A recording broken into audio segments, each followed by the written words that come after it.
এবার দৃষ্টিকোণ।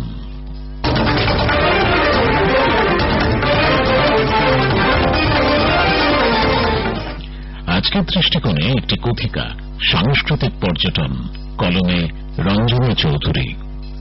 कलायो कूद पड़ो मेले में, साइकिल पंक्चर कर लाओ। কালবেলিয়া নাচের তালে তালে ঘাগরার তীব্র ঘূর্ণন আর ঘুরতে থাকা ঝলমলে এমব্রয়ডারির কাঁচে ঠিকরে উঠছে মাঝখানে থাকা অগ্নিকুণ্ডের ওম। উষ্ণতার সঙ্গে সনসন হাওয়ায় ভেসে আসা বালি ছুঁয়ে যাচ্ছে শার্লটের চোখমুখ। 23-এর তরুণী গবেষক কানাডার শার্লট 11,500 কিলোমিটার উজিয়ে এসেছে জয়সলমেরের মরুতামতে দিন কাটাতে।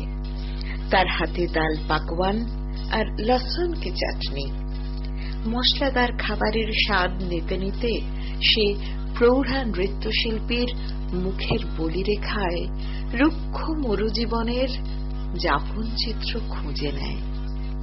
এই যে সুদূর কানাডা থেকে উচ্চশিক্ষিত এক তরুণী ছুটে এসেছেন রাজস্থানের মরু শহরে কিছুদিন কাটাতে, তিনি কিন্তু উটের পিঠে চেপে স্বর্গীয় সুষমাময় সূর্যোদয় বা সূর্যাস্ত দেখতে আসেননি। ল্যান্ডস্কেপ ভ্রমণ নয়, শার্লট এসেছেন সাংস্কৃতিক পর্যটনে। তা কেমন এই সাংস্কৃতিক পর্যটন বা কালচারাল ট্যুরিজম? সাংস্কৃতিক পর্যটন হল এক নতুন দিগন্ত।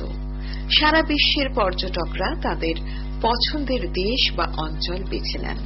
সেই অঞ্চলের মানুষ, তাদের দিন যাপন, খাদ্যাভ্যাস, পোশাক পরিধান, শিল্প, স্থাপত্য, ধর্ম, এক কথায় তাদের পুরো সংস্কৃতির টানে তাদের সঙ্গে পরিচিত হবার জন্য তাদের সঙ্গে থেকেই পর্যটকরা সমৃদ্ধ হতে চান।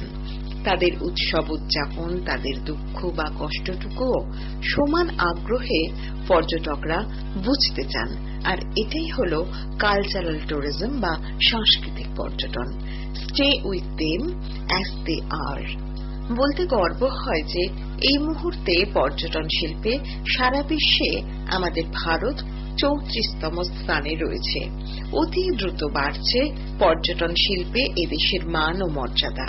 কারণ বোধহয় একটাই, আমাদের বর্ণময় বৈচিত্র্য। কি নেই আমাদের?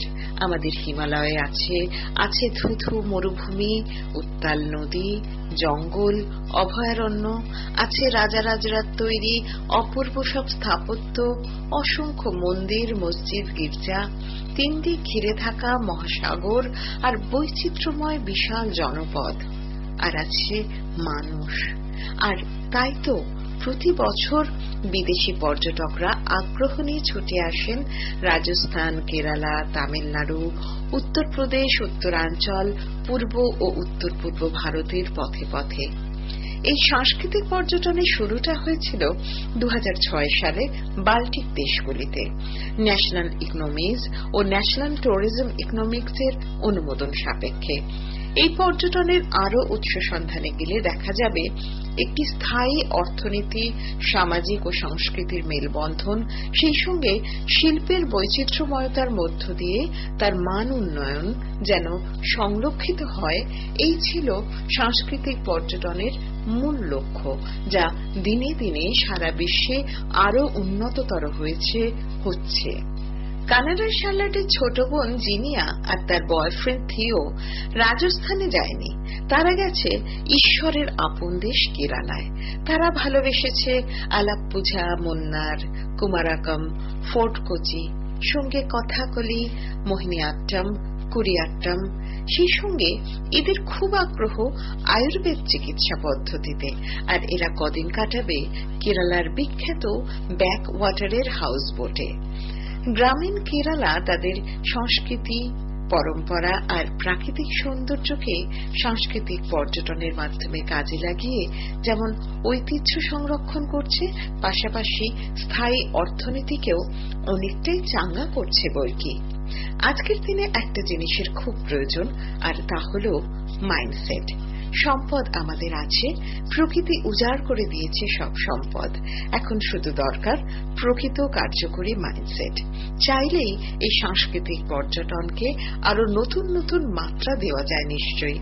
কেন্দ্র ও রাজ্য সরকারগুলি এক্ষেত্রে নানান চিন্তা ভাবনাও পরিকল্পনাও করছেন, কাজও হচ্ছে।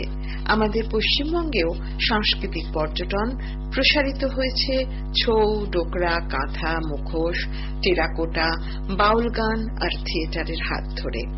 2019 সালে ভারতে পর্যটন শিল্প থেকে আয় হয়েছে প্রায় 194 বিলিয়ন মার্কিন ডলার, জিডিপির 6.8%।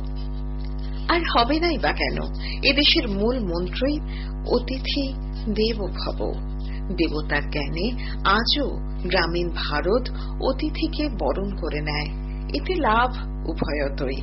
বিদেশিরা যেমন আনন্দময় স্মৃতি নিয়ে ভারত থেকে ফিরে যায়, দেশের কোষাগারেও খানিক বিদেশি মুদ্রার আগমন হয়। বাউল, সুফি, কালবেলিয়ার সুরে শরীর দোলায় ইষ্টি কুটুম। এ এক অপূর্ব সম্মোহন সাংস্কৃতিক পর্যটন।